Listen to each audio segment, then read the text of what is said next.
एक तो यूरोप के हालात, मैंने आपसे कल भी बात की थी कि यूरोप के अंदर जो राइट विंग इसका बहुत बड़ा असर पड़ने जा रहा है, क्योंकि एंटी इमिग्रेंट जो और जो कॉस्ट और जो यानी जो पॉपुलिस्ट जमातें हैं, जो पब्लिक के अंदर कि जी यहाँ पे बाहर से लोग क्यों आ रहे हैं, यहाँ पे जो है वो महंगाई उनकी वजह से हो रही है, क्राइम रेट बढ़ गया है यूरोप के कई मुल्कों में। तो जो राइट विंग की पॉपुलिस्ट पार्टीज़ हैं और जो फार राइट विंग की पार्टीज़ हैं, वो जो है पहला उन्होंने रिज़ाइन करवा दिया प्रेसिडेंट मैक्रोन से। अब प्रेसिडेंट और ये वेव अब चल पड़ी आगे।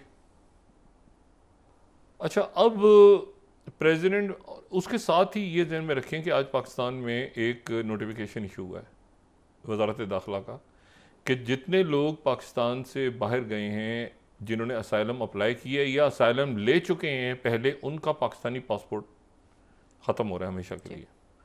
यानी अब जो बाहर हैं वो बाहर ही रह गए, और पासपोर्ट अगर है उनके पास तो वो एम्बेसी जाएंगे और वीज़ा लेंगे और फिर उसके बाद पाकिस्तान आएंगे। और उसमें मेरा ख्याल, जो मेरी भी कुछ लोगों से बात हो रही थी, उन्होंने कहा जो जिन्होंने इन्वेस्टमेंट्स करके बाहर पासपोर्ट्स लिए हैं पिछले चंद सालों में मुख्तलिफ मुल्कों में, उनका भी शायद पाकिस्तानी पासपोर्ट जो है शायद वो ख़त्म कर दिया जाए, या उनसे मतलब आप बाहर हैं तो बाहर ही रहें, ठीक है, और यहाँ आए तो फिर वीज़ा लेकर आएँ और बताएं कि कैसे क्या अच्छा कारोबार कैसे गया, पैसा वैसा। तो ये सारा मामला भी शायद शुरू होने लगा है। तो अब ये भी एक बड़ा इंटरेस्टिंग टॉपिक है कि उसके नतीजे में क्या होगा और कैसे होगा जी। अच्छा, लेकिन इसमें जो इम्पोर्टेंट बात है, तो ये यूरोप की जो मैं आपसे बात करूँ ना, कि वहाँ पे जो है ना कि हम जाए पाकिस्तान से चले जाएंगे तो वो उसको बुला लेंगे तो उसको वो आ जाएगा तो ये आ जाएगा, ये सब ख़त्म होने जा रहा है, ठीक है। और आज जो फैसला हुआ उसके बाद तो बिल्कुल ही, क्योंकि वहाँ गए जाके तो अप्लाई भी किया किसी चीज़ के, बदल पीछे पासपोर्ट ख़त्म।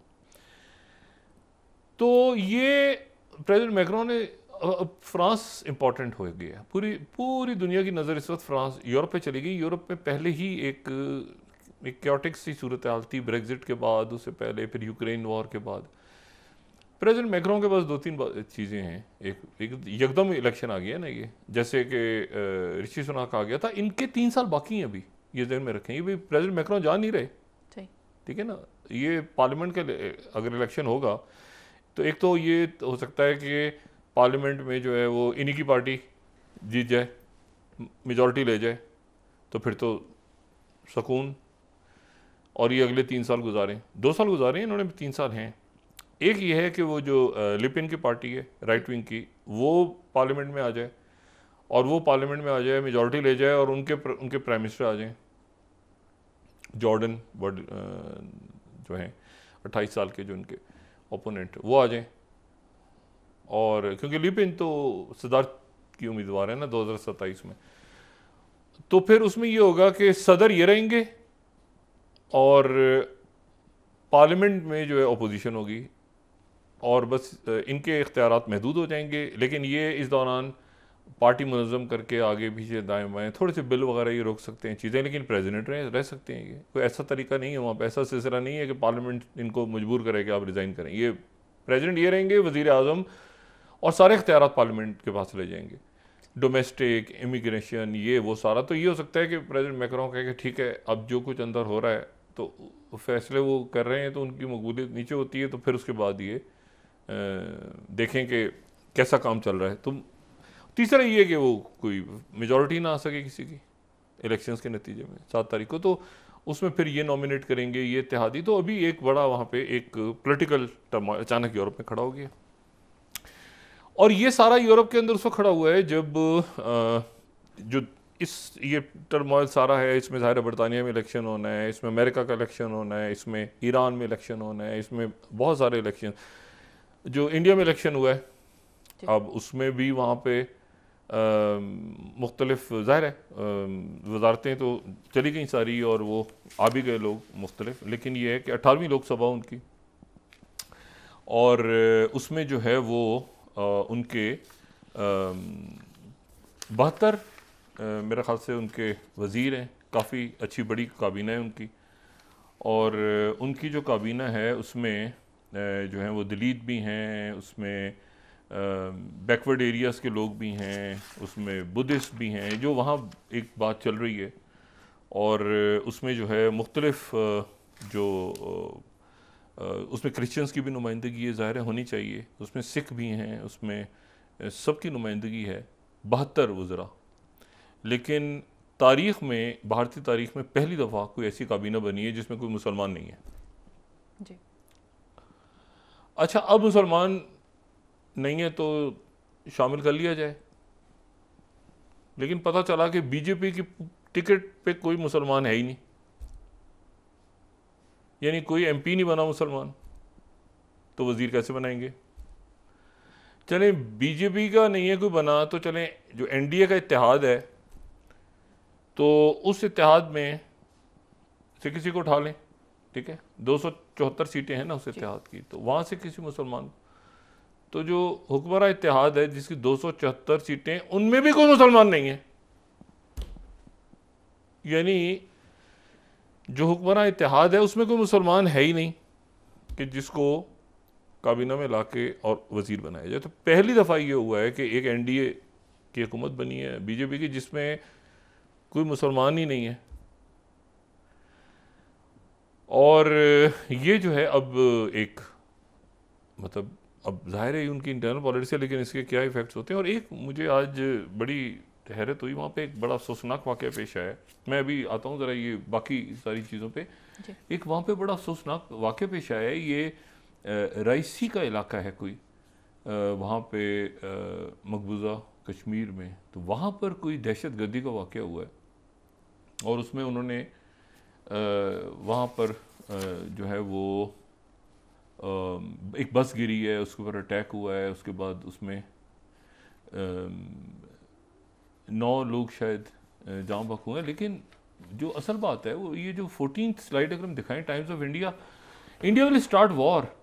अब ये उनके मिनिस्टर कोई नए मिनिस्टर हैं, कौन है खुदा जाने, उन्होंने पाकिस्तान को आते ही यहाँ से प्यार मोहब्बत की बात हुई है, शहबाज शरीफ साहब ने और नवाज शरीफ साहब ने उनको हमारी बात दी, उधर से वो जवाब में वो कह रहे India will start war if, अच्छा Modi minister warns Pakistan after attack. भाई ये क्या हो गया बैठे बैठे, मतलब अभी तो आगाज़ हुआ है, ये क्या हुआ है पाकिस्तान को अचानक, मतलब मैंने कहा ये अचानक क्या हो रहा है, ये पाकिस्तान से बदला लेंगे, वो शुरू वहाँ पे वो स्टार्ट हो गया फ़ौरन।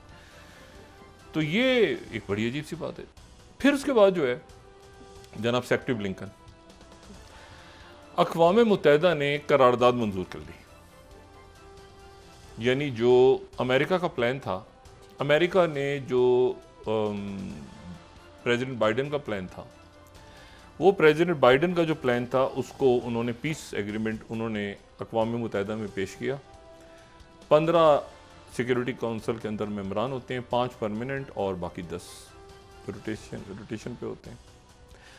तो 15 में से 14 ने उसके हक में वोट डाले, एक मुल्क ने एब्सटेन किया यानी गैर हाजिर, रशिया। क्यों किया वो जाहिर है कि उसकी बहुत सी वजूहत हैं, लेकिन वीटो किसी ने नहीं किया, वो करारदाद मंजूर हो गई। और सेक्रेटरी ब्लिंकन जो हैं वो पहुँचे कायरा से तल अवीव, अभी वो जॉर्डन में हैं, अटेंड ख़त्म हो गई है कॉन्फ्रेंस जॉर्डन में, जो गज़ा कॉन्फ्रेंस जो कि शाह अब्दुल्ला और वहाँ पे सदर रईसी भी थे, अक़वाम मुत्तहिदा के सेक्रेटरी जनरल भी थे, इसहाक डार साहब जहाँ गए हुए हैं और बाकी ममालिक के लोग भी हैं। तो वो जो है अब मेरे ख्याल से रात में कतर चले जाएंगे। इसके ऊपर हमास ने रजामंदी का इजहार कर दिया कि हमें ये मायदा मंजूर है। और जो सेक्रेटरी ब्लिंकन है उन्होंने नेतन्याहू से भी मुलाकात की है, गैलन से भी मुलाकात की है, उन्होंने मुलाकात जनाब वहाँ पर की है जो गांव जो रिज़ाइन करके उनसे भी की है, यपे से भी की, सबसे मुलाकात उनकी हुई है। महमूद अब्बास भी थे फ़लस्तीनी अथॉरिटी के यहाँ पे जॉर्डन में, उनसे भी मुलाकातें हुई हैं सबकी। लेकिन एक बात कह के बस उसके बाद वक्फे भेजा, और वो बात ये है कि जब ये मीटिंग हो रही थी नेतन्याहू कह रहे थे नहीं नहीं नहीं नहीं मैं इसको नहीं मानता, मैं इसको नहीं मानता, मैं इसको नहीं मानता। तो वहाँ पे उनके मीडिया ने जो इसराइल का मीडिया है उसने क्लासिफाइड डॉक्यूमेंट्स छाप दिए, और ये सेकंड स्लाइड अगर हम दिखा सकें कि full Israeli proposal includes permanent ceasefire in Gaza before all hostages return report. उन्होंने वो यानी 27 मई को, 31 मई को तकरीर की ना प्रेसिडेंट बाइडेन ने पीस एग्रीमेंट प्लान की, तो 27 मई को इन्होंने 4 पेज का डॉक्यूमेंट नेतन्याहू ने उनके हवाले किया था, general principles for an agreement between Israel and फलस्तीन। और इसमें इंपॉर्टेंट बात यह थी कि जो 18 क्लॉजेस थी और उसमें यह था कि होस्टेजेस को, ये प्राइम मिनिस्टर नेतन्याहू के जो पब्लिक में वो बात कह रहे हैं, इस डॉक्यूमेंट में ये नहीं कहा गया कि हमास को ख़त्म किया जाएगा गजा से, बल्कि उसमें यह कहा गया कि इसराइल जो है ये जंग ख़त्म करेगा यरगमालियों से पहले।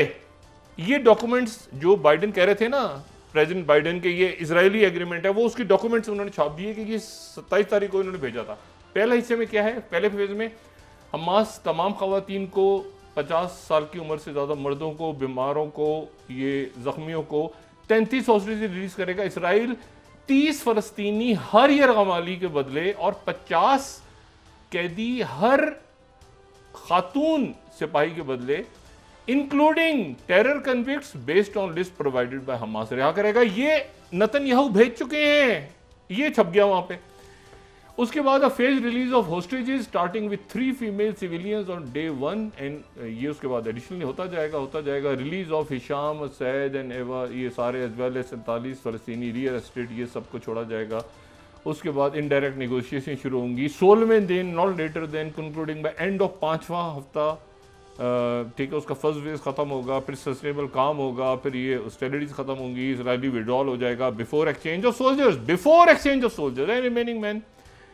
अब इसके ऊपर रौला पड़ गया जनाब वहाँ पर वो कि ये उन्होंने छाप दिया। वो पब्लिक में नेतन्याहू कह रहे हैं कि बाइडेन ने उससे बात नहीं की। तो वहाँ पर अब ज़ाहिर है अमेरिकन ने या उनकी जो भी इसराइल के अंदर उनके एक मीडिया ने छापा, फिर दूसरे ने छापी, और डिस्कशन हो रहा है कि नेतन्याहू ने तो ये 27 मई को खुद ये लिख के दिया था प्रेसिडेंट बाइडेन को, जिसके ऊपर, और वहाँ से अब व्हाट नेक्स्ट, अब इसके ऊपर अमल दरामद कैसे होगा? क्या नेतन्याहू खुद रोकेंगे या अक़वाम मुत्तहिदा की सिक्योरिटी काउंसिल इसको इस कत्लेआम को रुकवाएगी? ये मेरा ख्याल है वो यहाँ से बात करके जाएंगे।